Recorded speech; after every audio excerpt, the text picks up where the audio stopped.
I want you to just imagine a scenario for a second. Hmm.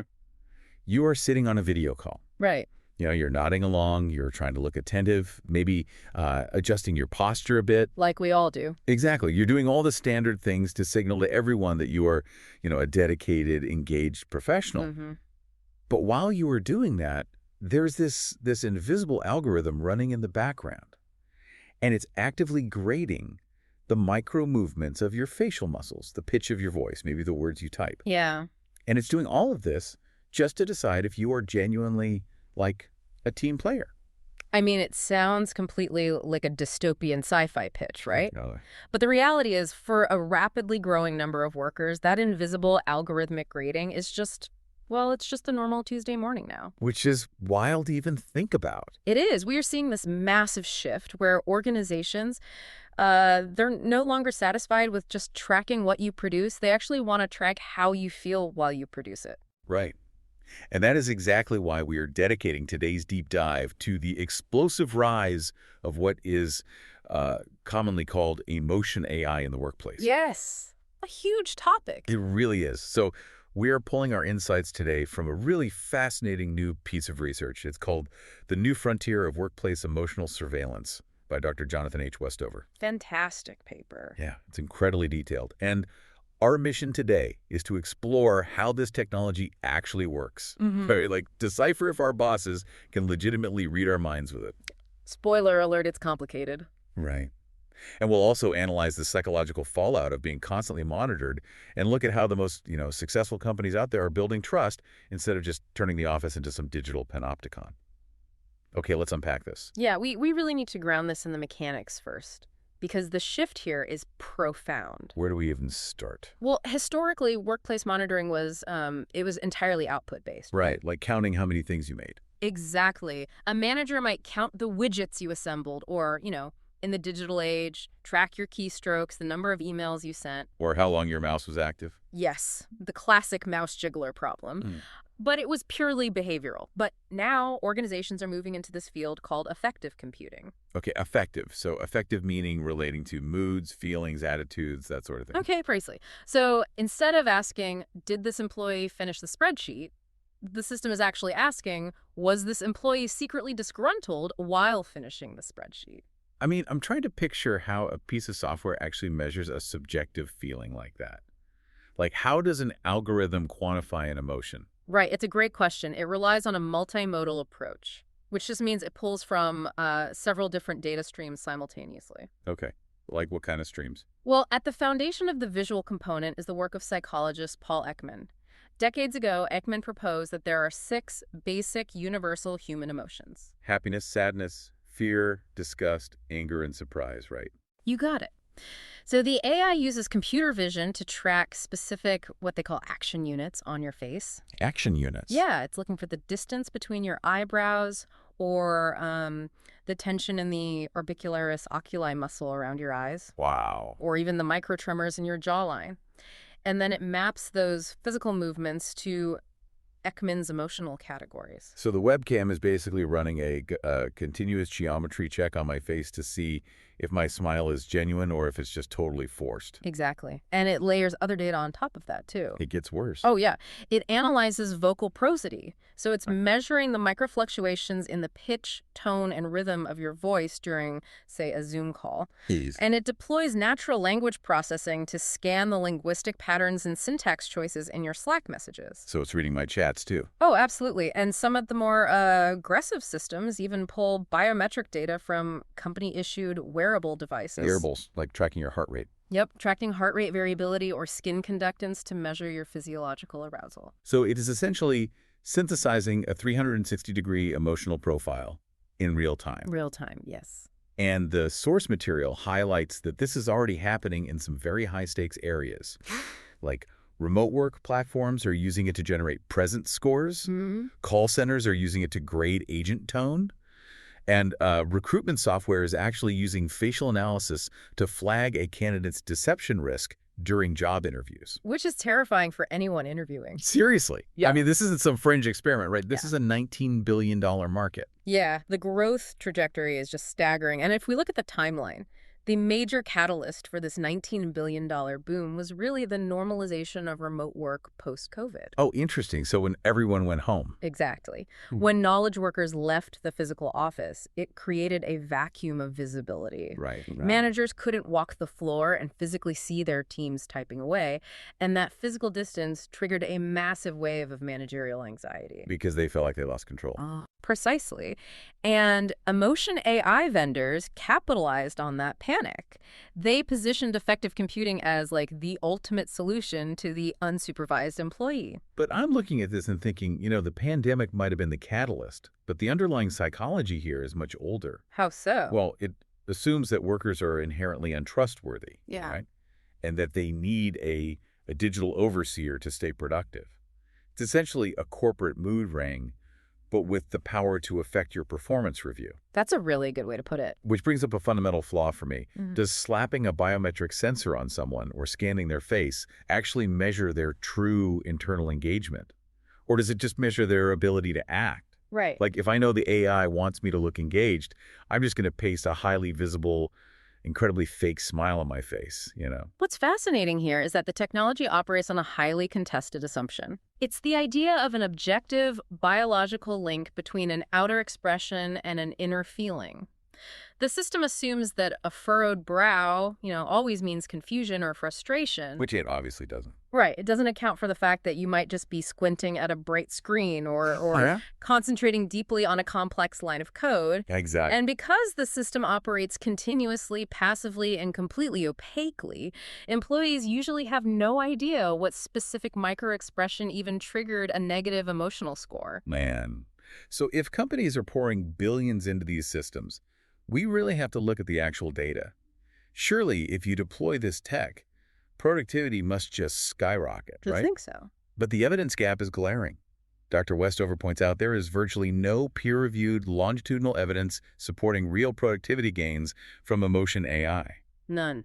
Most of the positive data comes directly from vendor-sponsored studies, which obviously carry a massive conflict of interest. Naturally. We run straight into the Hawthorne effect here. So remind me what that is again. It's a well-documented psychological phenomenon where people temporarily change their behavior simply because they know they're being observed. Okay, so the productivity bumps these vendors brag about might just be people performing hustle because the webcam light is literally on. Exactly. But what happens when that performance backfires?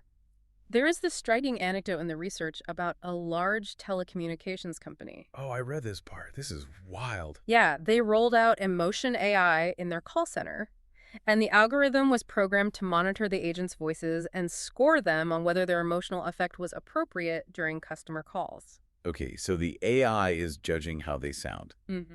And what happened? The outcome was a total paradox. The call center agents who achieved the highest emotionally appropriate scores from the AI actually received significantly lower customer satisfaction ratings from the real human beings they were talking to. Wait. So the algorithm loved them, but the humans hated them. Yes. Why? I mean, how does that even happen? Because an algorithm craves baseline consistency, right? It rewards a flat, predictable, robotic tone. Oh, I see. But genuine human empathy involves dynamic range.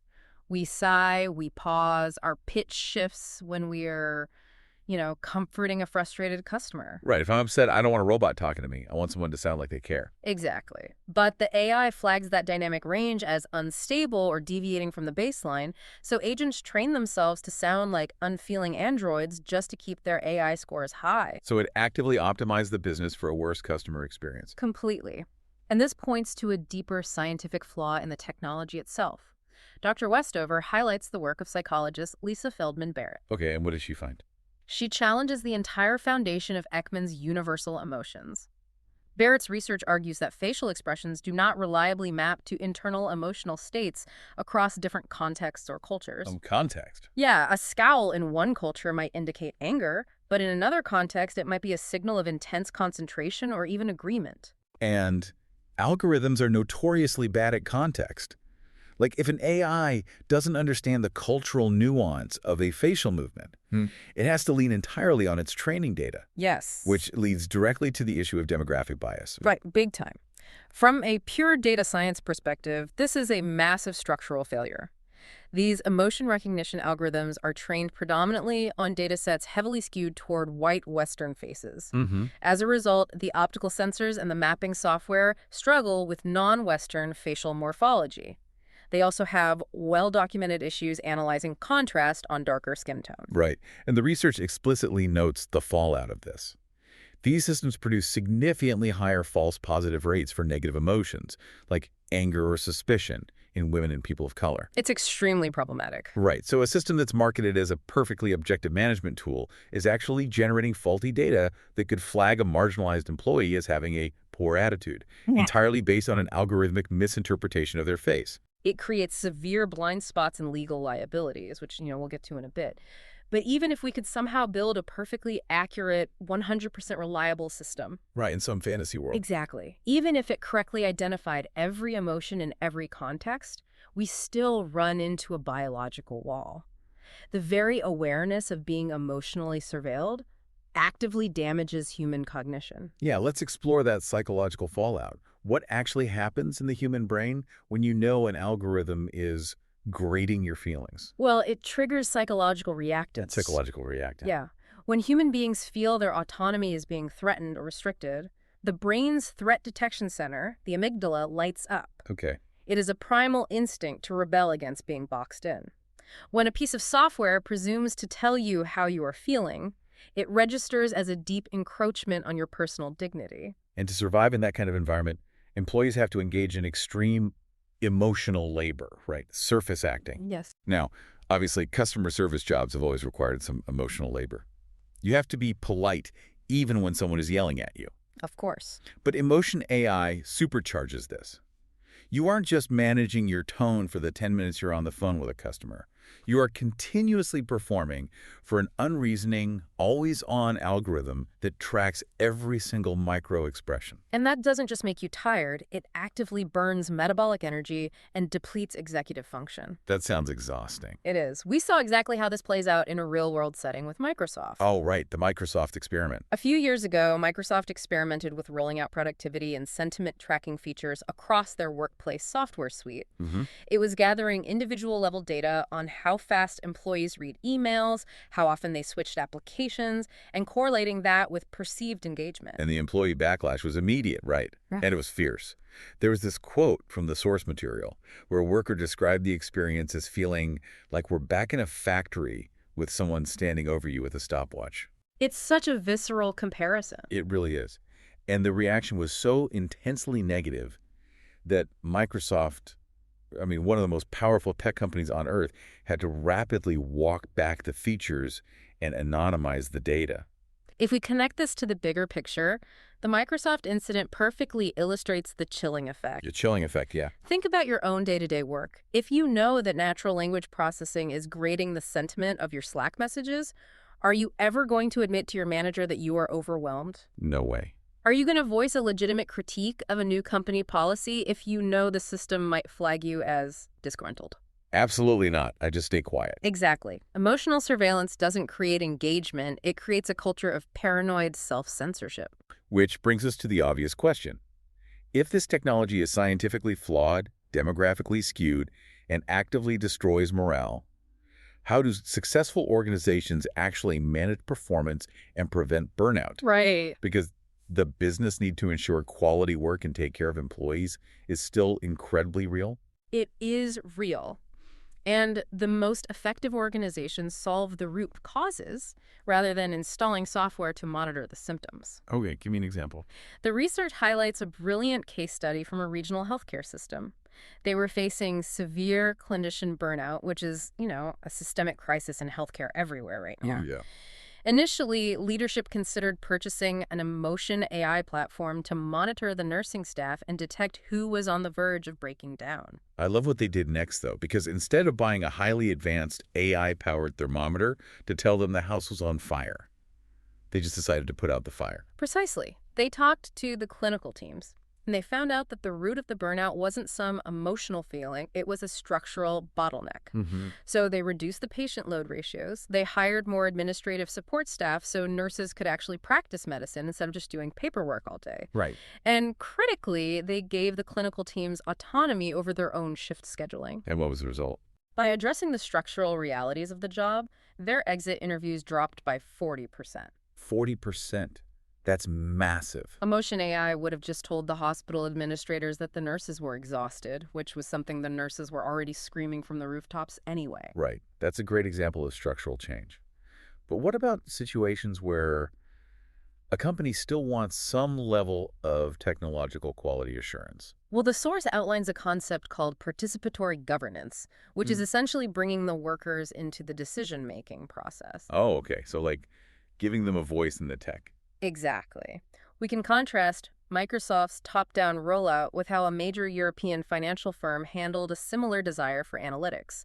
The bank wanted to implement monitoring in their customer service division, Mm. but instead of unilaterally deploying it, they formed a joint labor management committee. Management and the workers literally sat at the same table to review the technology. And they audited the vendor's claims together. And the workers Push back, right. They did. The committee ended up completely rejecting the invasive facial and vocal analysis, determining it was just an overreach. Yeah. But they did reach a compromise. They agreed to implement a much narrower text-based sentiment analysis tool on chat transcripts. Okay, so just text. Yes, and the crucial difference was that the data was aggregated at the team level, meaning no individual employee was ever tracked or scored. Oh, that makes a huge difference. So they achieved the macro-level quality assurance the business needed, but they preserved the dignity and privacy of the individual worker. Exactly. And the data shows that because the process was inclusive, employee satisfaction in that department actually went up and turnover decreased. The workers felt respected. The research also heavily leans on capability building. Like, instead of outsourcing empathy to an algorithm, train your human managers in actual emotional intelligence. What a novel idea, right? Seriously. Right. Implement anonymous pulse surveys. Foster an environment of psychological safety so that if an employee is struggling, they can just tell you, rather than waiting for an AI to flag their microexpressions. Yes.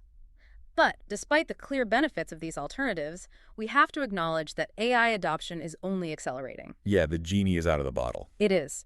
So for companies that are determined to deploy emotion recognition tools, Dr. Westover outlines the severe legal and operational guardrails that are basically becoming mandatory. Yeah, the legal exposure here is turning into an absolute minefield. It really is. Over in Europe, the EU's AI Act classifies emotion recognition in the workplace as a high-risk application, which subjects companies to intense regulatory audits. Mm-hmm. And in the U.S., you have laws like the Illinois Biometric Information Privacy Act, which imposes massive financial penalties if you scan an employee's face or voice without highly specific written consent. The fines there are no joke. And because of the demographic bias we discussed earlier, relying on these tools opens companies up to Title VII discrimination lawsuits if the algorithm consistently penalizes certain groups. And this is why rigorous independent audits are non-negotiable. The research uses Unilever as a model for how to approach this responsibly. What did Unilever do? Well, Unilever was exploring an AI recruitment tool designed to analyze the language and facial expressions of job candidates. But they didn't just take the vendor's word that the tool was unbiased. Smart. Very. They partnered with independent academics to stress test the system. And when they ran the audit, they found the exact structural flaws we talked about earlier, right?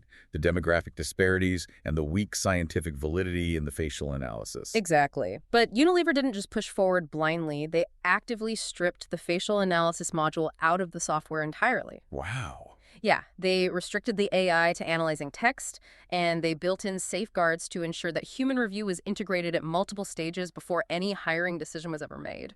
I think IBM took a different but equally important approach centered on radical transparency, didn't they? They did. They built employee-facing dashboards. Okay, how does that work? So if IBM is running analytics on your workflow, you have access to the exact same dashboard your manager sees.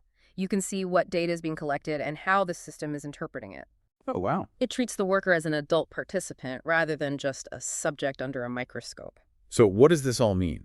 If a company has to spend millions of dollars auditing the AI, constantly checking it for bias, stripping out its core facial tracking features, navigating a literal minefield of biometric privacy laws, and ensuring a human makes the final call anyway, Right. wouldn't building a culture of trust just be significantly cheaper and vastly more effective? This raises an important question, and it is arguably the thesis of Dr. Westover's research. When we look at the absolute highest performing companies in the world, brands known for incredible innovation and low turnover, they do not rely on top-down emotional surveillance. Like who? Look at Patagonia or the Brazilian conglomerate Semco or Spotify. They achieve industry-leading engagement precisely by distributing authority rather than hoarding it. The Semco example is mind-blowing. Isn't it? Yeah. They famously abolished time clocks entirely. They eliminated managerial approvals for minor expenses. Employees are given the autonomy to set their own schedules and, in some divisions, even their own salaries. It's radical. It operates on a foundation of radical trust, and Patagonia grants massive autonomy, aligning the daily work with explicit, shared values, resulting in incredibly low turnover, even in a highly competitive market. Because fundamentally, trust, autonomy, purpose, and relational leadership predict high engagement far more reliably than any algorithm ever will. Yeah. The urge to monitor an employee's emotional state is often an attempt to solve problems like chronic disengagement or high turnover that the organization itself created through a culture of distrust and hypercontrol.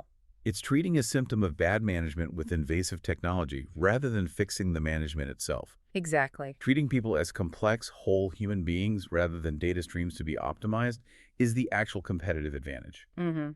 And there is one final, highly provocative thread from the research that we really need to touch on. Oh, yes. It looks at the future of this technology through the lens of organized labor. This part was fascinating. Yeah, in unionized work environments, the deployment of emotion, AI, and biometric tracking is rapidly transitioning from just a management prerogative to a mandatory subject of collective bargaining. Wow. So management can no longer just install the software overnight. They actually have to bring it to the negotiating table. Precisely. And it forces us to ask a profound question about the future of work. What's that? Will the next great labor movement of our generation be fought not over traditional issues like wages or overtime hours or physical safety, but over the fundamental right to cognitive and emotional privacy? That is heavy. Could we see a future where workers organize and strike simply to protect their right to feel an emotion without being quantified, graded, and judged for it by a machine? That is an incredible thought to end on. Just imagine walking a picket line just to protect your right to frown at your computer screen in peace. Thank you for taking this deep dive with us today. As always, stay curious, stay critical, and remember that next time you are on a video call, your feelings are entirely your own.